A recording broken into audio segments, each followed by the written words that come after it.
Hi friends, ఈరోజు మనము హిందీకి సంబంధించినటువంటి వ్యాకరణాంశ శబ్దభేద్లో సర్వనామం గురించి మనం చెప్పుకోబోతున్నాం. శబ్దభేద్లో सर्वनाम अंग्रेजी में इसे प्रोनाउन कहते हैं. इस सर्वनाम को अंग्रेजी में प्रोनाउन कहते हैं. सर्वनाम सर्वनाम इसकी परिभाषा क्या हो सकता है? सर्व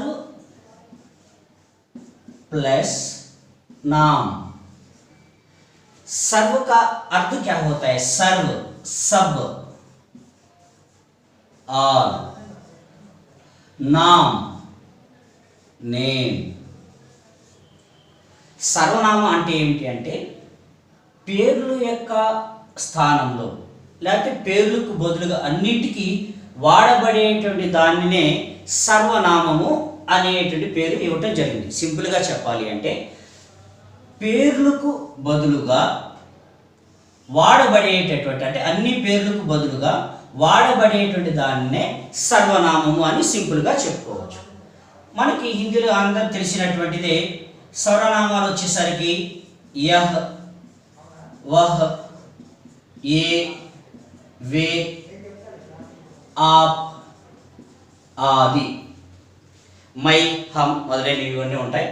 ఇవన్నీ కూడా మనం సర్వనామం అంటే సర్వనామం అంటే జో సబ్ నామం అంటే అన్ని పేర్లకు బదులుగా వాడబడేటువంటి దానిని సర్వనామము అని ఉదాహరణ చాలా సింపుల్గా మనం చెప్పుకోవచ్చు. ఇప్పుడు ఈ సర్వనామంలో ఎన్ని రకాలు ఉంటాయి ఏమిటి అనేటటువంటిది వీటిలో చూద్దాం. ఈ సర్వనామంలో వచ్చేసరికి టోటల్గా 6 రకాలైనటువంటి ఉన్నాయి.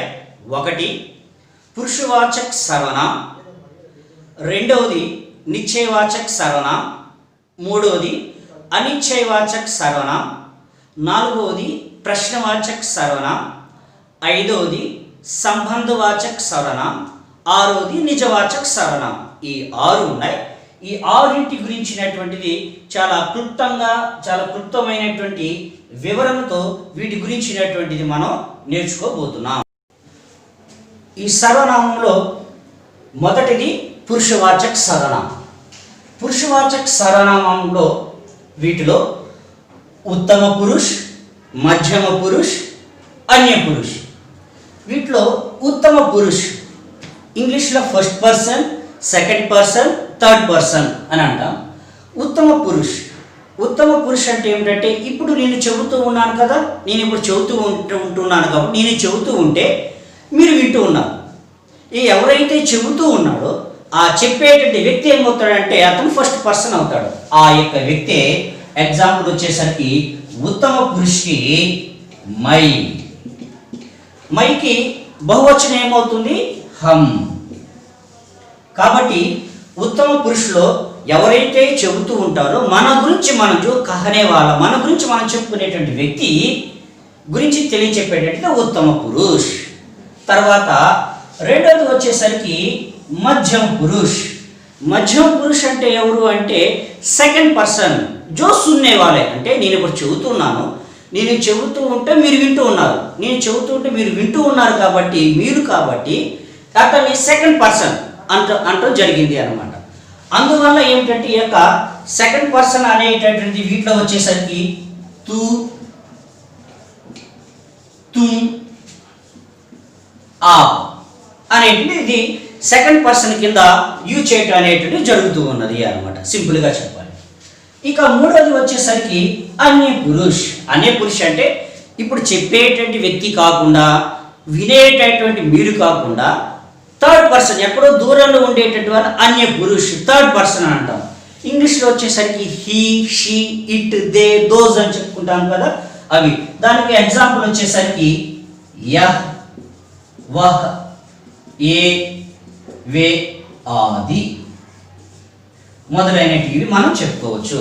కాబట్టి సింపుల్గా పురుషవాచక్ సర్వనామం పర్సనల్ ప్రొనౌన్. ఉత్తమ పురుష్ అంటే ఎవరైతే చెబుతూ ఉంటారో అది ఉత్తమ పురుష్. వాటిలో మై, హమ్ నేను. సెకండ్ పర్సన్ మధ్యమ పురుష్ తూ, తుమ్, ఆప్ అన్య పురుషు. థర్డ్ పర్సన్ వచ్చేసరికి యహ్, వహ్, ఏ, వే. ఇది థర్డ్ పర్సన్ కి దీనికి సంబంధించి ఉత్తమ పురుషవాచక్ సర్వనామంకి సంబంధించినటువంటిది. రెండవది వచ్చేసరికి నిశ్చయవాచక్ సర్వనామం డెఫినెట్ ప్రొనౌన్. మూడవది అనిశ్చయవాచక్ సర్వనామం ఇండెఫినెట్ ప్రొనౌన్. నాలుగవది సంబంధవాచక్ సర్వనామం రిలేటివ్ ప్రొనౌన్. నిశ్చయవాచక్ సర్వనామం నిశ్చయం అంటే వాటి డెఫినెట్, ఇది పలానా ఖచ్చితంగా అనేటువంటిది తెలియచెప్పేటువంటిది. దానికి ఉదాహరణ కోసము జైసే ఎగ్జాంపుల్, ఉదాహరణ కోసం నిశ్చయవాచక్ యహ్ రాజు की, यह राजू की కలం హై. ఇది రాజు యొక్క కలము, పెన్ను అని. ఇది మీకు మనకి ఖచ్చితంగా తెలియజేస్తుంది. అదేమిటంటే ఈ పెన్ను ఎవరిది అంటే రాజుది అని ఖచ్చితంగా తెలియజేస్తుంది. కాబట్టి ఇప్పుడు యహ్ అనేది ఏమవుతుంది అంటే నిశ్చయవాచక్ సర్వనామం అవుతుంది అన్నమాట. ఈ సెంటెన్స్ మీరు చూసినప్పుడు మీకు కొద్దిగా సందేహం అనేది రావచ్చు. సార్ మరి ఇక్కడ కీ అనేటటువంటిది స్త్రీలింగంలో వాడతాం కదా, మరి ఇక్కడ రాజు అనేటువంటి పుంలింగ శబ్దం కదా, ఇక్కడ కీ అనేది ఎందుకు వాడాము అని. ఇక్కడ ఎప్పుడైనా సరే గుర్తుంచుకోండి, ఎప్పుడైనా సరే ఇక్కడ రాసే కారకచిహ్నం అనేటువంటిది కలం అనేటటువంటిది స్త్రీలింగ శబ్దము కాబట్టి ఇక్కడ కీ అని రాశాము. అది మనం గుర్తుంచుకోవాలి. కారకచిహ్నాలు రాసేటప్పుడు దానికి ఉండేటువంటి రైట్ హ్యాండ్ సైడ్ పుంలింగం అయితే పుంలింగ శబ్దం, కలం అనేది స్త్రీలింగ శబ్దం కాబట్టి కీ అని రాశాం. ఆ యొక్క విషయాన్ని మనం గుర్తుంచుకోవాలి. కొన్ని సందర్భాలు ఇక్కడ కీ అనేది స్త్రీలింగ శబ్దంలో కదా, యాక్చువల్గా కా రావాలి కదా, కీ రాసేది అనేటువంటి సందేహం మీకు రావచ్చు. అందువల్ల దీనికి సంబంధించినటువంటి వివరణ, ఇది మనకి కారక చిహ్నాలు అనేటువంటి ఉంటాయి, తెలుగులో వచ్చేసరికి విభక్తులు అని ఉంటాయి. వాటిలో వచ్చినప్పుడు దీని గురించినటువంటి పూర్తి వివరణ అనేటువంటిది మనం తెలుసుకుంటాం అన్నమాట. కాబట్టి ఇక్కడ నిశ్చయవాచక సర్వనామం అంటే ఏమిటంటే నిశ్చయంగా ఇది రాజు యొక్క కలము అంటే పర్టికులర్గా తెలియజేస్తుంది. కాబట్టి యహ ఏమవుతుంది అంటే ఇది నిశ్చయవాచక సర్వనామం అవుతుంది అంట, సింపుల్గా అంతే. తర్వాత అనిశ్చయవాచక సర్వనామం, అనిశ్చయవాచక్ నిశ్చయ్ అంటే నహి అని సంస్కృతంలో. అంటే ఇది పలాంది కాదు అనేటటువంటి అనిశ్చయ అంటే డెఫినెట్, ఇండెఫినెట్ అంటే ఏంటంటే ఖచ్చితంగా అవునో కాదు అనే దాని ఎగ్జాంపుల్ వస్తే మీకు సింపుల్గా అర్థమవుతుంది. జైసే కోయి ఆ రహా హై. ఇక్కడ చూడండి, ఇక్కడ కోయి అని కోయి ఎవరో వస్తూ ఉన్నారు అంటే ఎవరో వస్తూ ఉన్నారంటే ఖచ్చితంగా తెలియదు.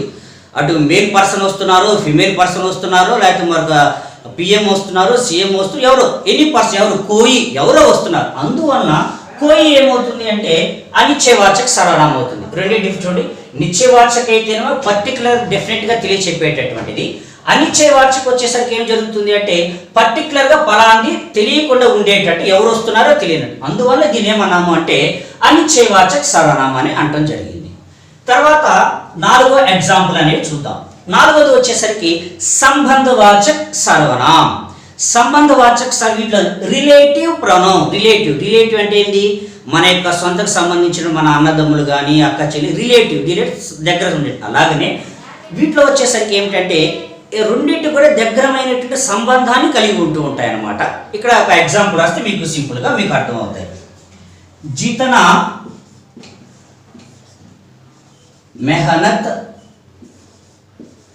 करता है उतना फल भोगता है. ఇక్కడ చూడండి, జితనా మెహనత్ కర్తా హై ఉతనా ఫల్ భోగ్తా హై ఉతనా హి అని అట్ట రాసిన పని. అంటే నీవు జితనా ఎంతైతే నువ్వు హార్డ్ వర్క్ చేస్తావో అంతే నీకు రిజల్ట్ అనేది వస్తుంది. అంటే ఏంటి, జితనా ఉతనా అనేది ఏమవుతుంది అంటే రిలేటివ్ సంబంధవాచక సర్వనామం అవుతుంది. అంటే నువ్వు ఎంతైతే హార్డ్ వర్క్ చేస్తావో అంతే నువ్వు రిజల్ట్ పొందుతావు. అంటే ఏంటి, నువ్వు గనక హార్డ్ వర్క్ అనేటటువంటి చేయట్లేదు అనుకో, దానికి సంబంధించినటువంటి రిజల్ట్. ఉదాహరణకి నేను మీకు చెబుతూ ఉంటాను, మీరు వింటూ ఉన్నారు. ఒకవేళ కనుక నేను చెప్పడం అనేటువంటిది అసలు ఏం చెప్పడం లేదు, మీరేం వింటారు. అలా అంటే ఇలా జరిగితే అలా జరుగుతుంది.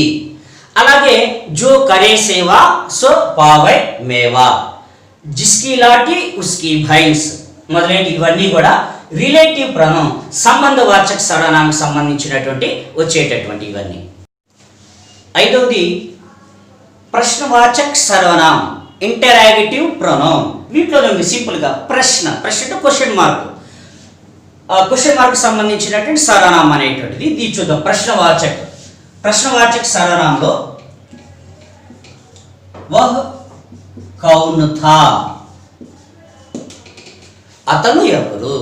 ఇటు ప్రశ్న ఏమున్నదంటే కౌన్ అనేది ఏమవుతుందంటే ఇది ప్రశ్నవాచక సర్వనామం అని చెప్తుంది. కౌన్ ఎవరు, హూ అనేటటువంటిది. మరొక ఎగ్జాంపుల్ అది రాద్దాం. ఉస్ फल का नाम क्या था, उस फल का नाम क्या था. వీటిలో వచ్చేసరికి క్యా వాట్ ఏమిటి అంటే వాట్ క్వశ్చన్ మార్క్ ని తెలియచేస్తుంది కదా.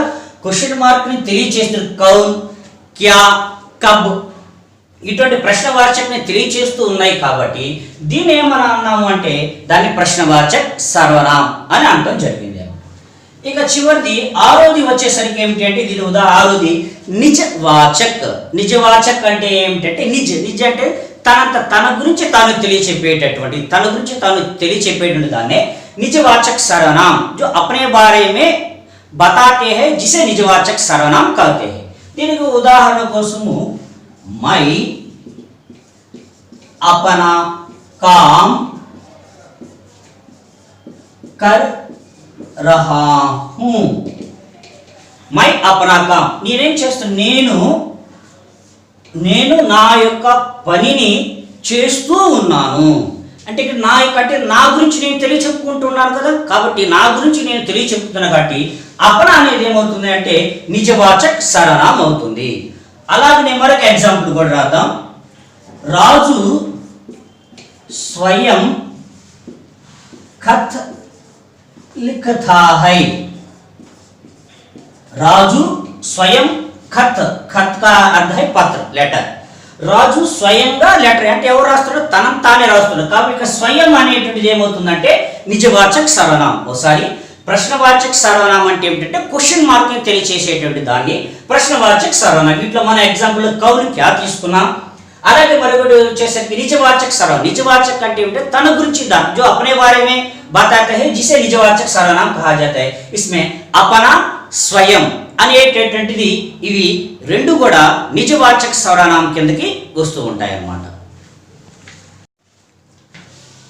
ఇప్పుడు ఇందాక చెప్పుకున్నటువంటి సర్వనామం 6 భాగాలు క్లుప్తమైనటువంటి వివరంతో సింపుల్గా చూద్దాం. సర్వనామం అంటే పేర్లకు బదులు వాడబడే దాన్ని సర్వనామం అని చెప్పుకున్నాం. దాన్ని యహ్ వహ్ ఏ వే ఇస్కా ఉస్కా ఇవి మనం చెప్పుకోవచ్చు. మొదటిది పురుషవాచక సర్వనామం, పర్సనల్ ప్రొనౌన్. వీటిలో 3 టైప్స్: ఉత్తమ పురుష్, మధ్యమ పురుష్, అన్య పురుష్. ఉత్తమ పురుష్ మై హమ్. మధ్యమ పురుష్ వచ్చేసరికి తూ తుమ్ ఆప్. అన్య పురుష్ థర్డ్ పర్సన్, యహ్ వహ్ ఏ వే he she it they those. నిశ్చయవాచక సర్వనామం డెఫినెట్, నిశ్చయ అంటే ఖచ్చితంగా తెలియచెప్పేటటువంటిది. యహ్ రాజు కి కలం హై మొదలైనటువంటి. అనిశ్చయవాచక అంటే ఏమిటంటే ఇండెఫినెట్ ప్రొనౌన్. ఇండెఫినెట్ అంటే ఖచ్చితంగా తెలియనట్టు. కోయి ఆ రహా హై, దాల్ మే కుచ్ పడా హై అంటే సరిగ్గా మనకి తెలియకుండా ఉండేది. 4 సంబంధ రిలేటివ్. जितना मेहनत करता है उतना ही फल भोगता है, जो करे सेवा सो पावे. దీన్ని రిలేటివ్ ప్రొనౌన్. ప్రశ్నవాచక సర్వనామం ఇంటరాగేటివ్ ప్రొనౌన్. ప్రశ్న క్వశ్చన్ మార్క్ వాటిలో వహ్ కౌన్ తా, కౌన్, క్యా, కబ్ ఇవన్నీ ప్రశ్నవాచక సర్వనామం కిందకు వస్తాయి. చివరిది నిజవాచక సర్వనామం. నిజవాచక సర్వనామం అంటే రిఫ్లెక్సివ్ ప్రొనౌన్. తన గురించి తాను. మై అప్నా కామ్ కర్ రహా హూ, వహ్ స్వయం పత్ర లిఖతా హై. ఇవన్నీ కూడా తన గురించి తాను తెలియచెప్పుకుంటున్న దాన్ని నిజవాచక సర్వనామం అని చెప్పడం జరిగింది. ఈ సర్వనామానికి సంబంధించినటువంటి పూర్తిమైనటువంటి వివరణ ఇది.